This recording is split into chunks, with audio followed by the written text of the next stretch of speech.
ಶಿರೂರು ಸೇರಿದಂತೆ ಬೇರೆ ಬೇರೆ ಭಾಗಗಳ ವಿವರಗಳನ್ನು ನಾವು ನಿಮಗೆ ಕೊಡ್ತಾ ಇದ್ವಿ. 10 ಜನ ಸಾವನ್ನಪ್ಪಿದ್ದಾರೆ ಅಂತ ಖುದ್ದು ಡಿಸಿ ಅವರು ಹೇಳಿದ್ದಾರೆ. ಇದಕ್ಕೆ ಸಂಬಂಧಪಟ್ಟಂಗೆ ಇನ್ನಷ್ಟು ವಿವರಗಳು ಕೊಡ್ತೀವಿ. ಆದರೆ ಅದಕ್ಕಿಂತ ಮೊದಲು ಬರೀ ಆಂಧ್ರ ಪ್ರದೇಶದಲ್ಲಿ ಅಂದರೆ ತೆಲಂಗಾಣದಲ್ಲಿ ಒಂದು ಘಟನೆ ಜರುಗಿದೆ. ಜನ ಯಾತ್ರೆಗೆ ಅಂತ ಹೋಗಿದ್ರು, ಪ್ರವಾಹಕ್ಕೆ ಸಿಕ್ಕಾಕೊಂಡಿದ್ದಾರೆ. 50 ಜನ ಸಿಕ್ಕಾಕೊಂಡಿರುವಂಥವ್ರು ಜೀವ ಉಳಿಸ್ಕೊಳ್ಳಿಕ್ಕೆ ಪರದಾಡ್ತಾ ಇದ್ದಾರೆ. ದೇವಸ್ಥಾನಕ್ಕೆ ಅಂತ ಹೋದಂಥವರು ನಾರಾಯಣಪುರ ಹಾಗೂ ಅಶ್ವರಾವಪೇಟೆ ಜಮೀನು ಗ್ರಾಮಗಳಿಗೆ ನೀರು ನುಗ್ಗಿದೆ. ಯಾಕಂದರೆ ಪಕ್ಕದಲ್ಲಿದ್ದಂಥ ಅಂದರೆ ಹತ್ತಿರದಲ್ಲಿದ್ದಂಥ ಡ್ಯಾಮ್ನ ಕ್ರಸ್ಟ್ ಗೇಟ್ಗಳನ್ನು ಓಪನ್ ಮಾಡಿದರು. ದೊಡ್ಡ ಮಟ್ಟದಲ್ಲಿ ನೀರು ಬಂತು. ಈಗ ಅಲ್ಲಿ ಆಪರೇಷನ್ ನಡೀತಾ ಇದೆ. ಪ್ರಾಣ ಉಳಿಸ್ಕೊಳ್ಳಿಕ್ಕೆ ಮರ ಏರಿದ್ದಾರೆ, ದೇವಸ್ಥಾನದ ಮೇಲಿದ್ದಾರೆ, ಮನೆಗಳ ಮೇಲೂ ಕೂಡ ಜನ ಹತ್ತಿದ್ದಾರೆ. ಅಶ್ವರಾವಪೇಟೆ ವ್ಯಾಪ್ತಿಯ ಪೆದ್ದವಾಗು ಡ್ಯಾಮ್ನ ಕ್ರಸ್ಟ್ ಗೇಟನ್ನು ಇದ್ದಕ್ಕಿದ್ದಂಗೆ ಓಪನ್ ಮಾಡಿದ್ರು. ಓಪನ್ ಆದ ತಕ್ಷಣ ಪ್ರವಾಹ ದೊಡ್ಡ ಮಟ್ಟದಲ್ಲಿ ನೀರು ಹರಿದು ಬಂತು. ನೋಡಿ, ಇದು ಸ್ಥಿತಿ ನಾವು ತೋರಿಸ್ತಾ ಇದೀವಿ. ಅಶ್ವರಾವಪೇಟೆ ವ್ಯಾಪ್ತಿಯ ಪೆದ್ದವಾಗು ಡ್ಯಾಮ್ ಗೇಟ್ ಓಪನ್ ಆದಂತ ಪರಿಣಾಮ ಇದು. ಎಷ್ಟು ಅವೈಜ್ಞಾನಿಕ ಆಗ್ಬಿಡುತ್ತೆ ನೋಡಿ. ಅದಕ್ಕೆ ನಾನು ಹೇಳ್ತಾ ಇದ್ದೆ, ಯಾವುದಾದ್ರೂ ಈ ಕರ್ನಾಟಕದವರೇ ಆಗಿರಲಿ, ಬೇರೆ ಬೇರೆ ಕಡೆ ಹೋಗಬೇಕು ಅಂದರೆ ಸುತ್ತಮುತ್ತ ಏನಾದರೂ ಡ್ಯಾಮ್ ಇದೆಯಾ, ಆ ಡ್ಯಾಮ್ ನೀರನ್ನ ಏನಾದರೂ ಓಪನ್ ಮಾಡಿದ್ರೆ ನೀರು ಬರುತ್ತಾ ಇಲ್ಲಿಗೆ, ಏನು ಎತ್ತ ಎಲ್ಲ ತಿಳ್ಕೊಂಡಿರ್ಬೇಕು.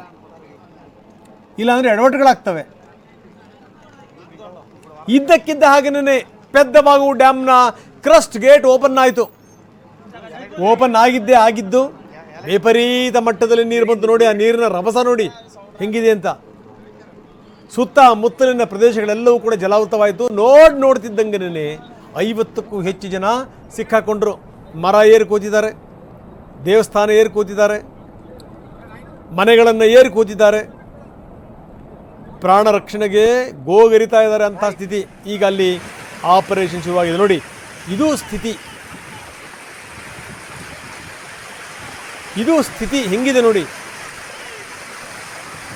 ಈ ರೀತಿ ಹರಿತಾ ಹೆಚ್ಚು ಕಡಿಮೆ ಆದರೆ ಆ ಕಡೆ ಪ್ರದೇಶವೇ ಕುಸಿದ್ರೂ ಆಶ್ಚರ್ಯ ಇಲ್ಲ. ನೀರಿನ ರಭಸ ಜಾಸ್ತಿ ಆಯಿತು ಅಂದ್ರೆ ಅಲ್ಲಿ ನಿಂತಂಥವರು ಕೆಳಗಡೆ ಉರುಳಿದ್ರೂ ಆಶ್ಚರ್ಯ ಇಲ್ಲ. ಅಶ್ವರಾವಪೇಟೆ ವ್ಯಾಪ್ತಿಯ ಪೆದ್ದವಾಗು ಡ್ಯಾಮ್ ಜಲಾಶಯದ ಗೇಟನ್ನು ದಿಢೀರ್ನೆ ಓಪನ್ ಮಾಡಿದರು. ಅದರ ಪರಿಣಾಮ 50ಕ್ಕೂ ಹೆಚ್ಚು ಜನ ಸಿಕ್ಕಾಕೊಂಡಿದ್ದಾರೆ.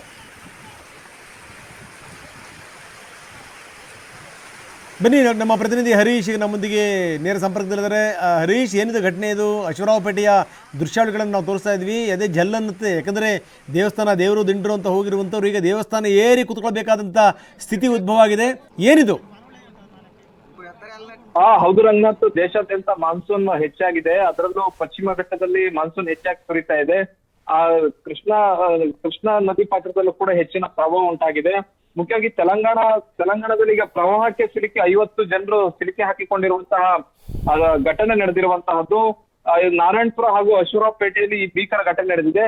ಮುಖ್ಯವಾಗಿ ಪೆದ್ದವಾಗು ಡ್ಯಾಮ್ ನಿಂದ ಏಕಾಏಕಿ ನೀರನ್ನ ಬಿಟ್ಟಂತಹ ಪರಿಣಾಮ, ಗೇಟ್ ಅನ್ನ ಓಪನ್ ಮಾಡಿದಂತಹ ಪರಿಣಾಮ ಎರಡು ಗ್ರಾಮಗಳಲ್ಲಿ ಈಗ ನೀರು ಯಥೇಚ್ಛವಾಗಿ ತುಂಬಿರುವಂತಹದ್ದು. ನಾರಾಯಣಪುರ ಹಾಗೂ ಅಶ್ವರಾವಪೇಟೆಯಲ್ಲಿ ಜನರು ಪರದಾಡುವಂತಹ ಪರಿಸ್ಥಿತಿ ಆಗಿದೆ. ಇದ್ದಕ್ಕಿದ್ದಂತೆ ಎರಗಿದಂತಹ ನೀರಲ್ಲಿ 50 ಜನರು ಸಿಲುಕಿ ಹಾಕಿಕೊಂಡಿದ್ದಾರೆ. ರೈತರು, ಮಹಿಳೆಯರು, ಮಕ್ಕಳು ಪರದಾಡುವಂತಹ ಸ್ಥಿತಿ ಆಗಿದೆ. ಮುಖ್ಯವಾಗಿ ಜಮೀನುಗಳಿಗೆ ನೀರು ನುಗ್ಗಿದೆ, ಮನೆಗಳಿಗೆ ನೀರು ನುಗ್ಗಿದೆ, ದೇವಸ್ಥಾನಗಳಿಗೆ ನೀರು ನುಗ್ಗಿದೆ. ಜನರು ಜೀವವನ್ನು ಉಳಿಸಿಕೊಳ್ಳೋದಕ್ಕೋಸ್ಕರ ಮನೆಗಳನ್ನ ಹತ್ತಿ ಕೂತಿರುವಂತಹದ್ದು, ಮರಗಳನ್ನ ಹತ್ತಿ ಕೂತಿದ್ದಾರೆ, ಮತ್ತೆ ದೇವಸ್ಥಾನಗಳನ್ನ ಹತ್ತಿ ಕೂತಿದ್ದಾರೆ. ಸುಮಾರು 50ಕ್ಕೂ ಹೆಚ್ಚು ಜನರು ಪರದಾಟವನ್ನ ನಡೆಸ್ತಾ ಇದ್ದಾರೆ ಜೀವವನ್ನು ಉಳಿಸ್ಕೊಳ್ಳಿಕ್ಕೆ. ಇವರನ್ನ ರಕ್ಷಣೆ ಮಾಡ್ಬೇಕಾಗಿದೆ. ರಕ್ಷಣಾ ಕಾರ್ಯಾಚರಣೆ ಕೂಡ ಬರದಿಂದ ಸಾಗ್ತಾ ಇದೆ. ಪ್ರವಾಹದ ನಡುವೆ ಸಿಕ್ಕಿರ್ತಕ್ಕಂಥ 50ಕ್ಕೂ ಹೆಚ್ಚಿನ ಜನರನ್ನ ರಕ್ಷಣೆ ಮಾಡ್ಲಿಕ್ಕೆ ಈಗ ಸ್ಥಳೀಯ ಪೊಲೀಸರು ಕೂಡ ಪ್ರಯತ್ನವನ್ನ ಮಾಡ್ತಾ ಇದ್ದಾರೆ. ಜೊತೆಗೆ NDRF, SDRF ಸಿಬ್ಬಂದಿಗಳು ಕೂಡ ಕಾರ್ಯಾಚರಣೆಯನ್ನ ಮಾಡ್ತಾ ಇದ್ದಾರೆ. 2 ಹೆಲಿಕಾಪ್ಟರ್ಗಳ ಮೂಲಕ 28 ಜನರನ್ನ ಈಗಾಗಲೇ ರಕ್ಷಣೆ ಮಾಡಿದೆ ಅನ್ನುವಂತ ನಿಟ್ಟಿನಲ್ಲಿ ಇಂಟಿಮೇಷನ್ ಇರ್ಲಿಲ್ವಾ ಹರೀಶ್? ಇಂಟಿಮೇಷನ್ ಇರ್ಲಿಲ್ವಾ ಜನರಿಗೆ ಈ ರೀತಿ ಕ್ರಸ್ಟ್ ಗೇಟ್ಗಳನ್ನು ಓಪನ್ ಮಾಡ್ತಾರೆ, ಏನಾದ್ರೂ ಎಚ್ಚರಿಕೆಯ ಕರೆ ಆ ಥರದ್ದೇನು ಇರ್ಲಿಲ್ವಾ? ರಂಗನಾಥ್, ಸಹಜವಾಗಿ ಅಲ್ಲೇ ಸ್ಥಳೀಯರಾಗಿದ್ರೆ ಅವರಿಗೆ ಇಂಟಿಮೇಷನ್ ಅನ್ನ ಕೊಟ್ಟಿರ್ತಾರೆ. ಮತ್ತೆ ಕೆಲವರು ಇಂಟಿಮೇಷನ್ ಇದ್ರೂ ಕೂಡ ಏನಾಗುತ್ತೆ ನೋಡೋಣ ಅನ್ನುವಂತ ನಿಟ್ಟಿನಲ್ಲಿ ಕೂಡ ಕೆಲವರು ಇರ್ತಾರೆ. ಆದ್ರೆ ಹೊರಗಿನಿಂದ ಬಂದವರು ಕೂಡ ಕೆಲವರು ಇದ್ದಾರೆ ಅನ್ನುವಂತಹ ಮಾಹಿತಿ ಸಿಗ್ತಾ ಇದೆ. ಸಹಜವಾಗಿ ಗೇಟ್ ಗಳನ್ನ ಓಪನ್ ಮಾಡ್ತಾರೆ, ಡ್ಯಾಮ್ ನೀರನ್ನ ಬಿಡ್ತಾರೆ ಅಂತಂದ್ರೆ ಸಹಜವಾಗಿ ಜಿಲ್ಲಾಡಳಿತ ಮುನ್ಸೂಚನೆಯನ್ನ ಕೊಟ್ಟಿರುತ್ತೆ. ನದಿ ಪಾತ್ರದ ಜನರು ಯಾವುದೇ ಕಾರಣಕ್ಕೂ ನದಿ ಪಾತ್ರದಲ್ಲಿ ಇರಬಾರ್ದು, ಎತ್ತರದ ಪ್ರದೇಶಗಳಿಗೆ ಹೋಗ್ಬೇಕು ಅನ್ನುವಂತ ಸೂಚನೆಗಳನ್ನ ಕೊಟ್ಟಿರ್ತಾರೆ. ಆದ್ರೆ ಇಲ್ಲಿ ಸೂಚನೆಯನ್ನ ಕೊಟ್ಟಿದ್ರೋ ಇಲ್ವೋ ಅನ್ನುವಂಥದ್ ಬಗ್ಗೆ ಇನ್ನೂ ಸ್ಪಷ್ಟತೆ ಇಲ್ಲ. ಮತ್ತೆ ಮುಖ್ಯವಾಗಿ ಅಲ್ಲಿನ ಸ್ಥಳೀಯರು ಹೆಚ್ಚಿನ ಜನ ಸಿಗಾಕೊಂಡಿರೋದ್ರಿಂದ ಮುನ್ಸೂಚನೆ ಸಿಕ್ಕಿರ್ಲಿಲ್ಲ ಅನ್ನುವಂಥದ್ದು ಗೊತ್ತಾಗುತ್ತೆ. ಆದ್ರೆ ನೀರಿನ ಪ್ರಮಾಣ ಒಂದೇ ಸಮ ಬಂದಿದ್ರಿಂದ ಜನರು ಕಷ್ಟಪಡುವಂತಹ ಸ್ಥಿತಿ ಎದುರಾಗಿದೆ. ಮನೆಗಳನ್ನು ಹತ್ತು ಕೂತಿದ್ದಾರೆ, ಮರಗಳನ್ನು ಹತ್ತು ಕೂತಿದ್ದಾರೆ, ಜೊತೆಗೆ ದೇವಸ್ಥಾನಗಳನ್ನು ಹತ್ತಿ ಜನರು ಪ್ರಾಣ ರಕ್ಷಣೆಗಾಗಿ ಕೂತಿರುವಂತಹದ್ದು. ಮತ್ತೆ ಹೆಲಿಕಾಪ್ಟರ್ ನಿಂದ ಜನರನ್ನ ರಕ್ಷಣೆ ಮಾಡಲಾಗ್ತಿದೆ.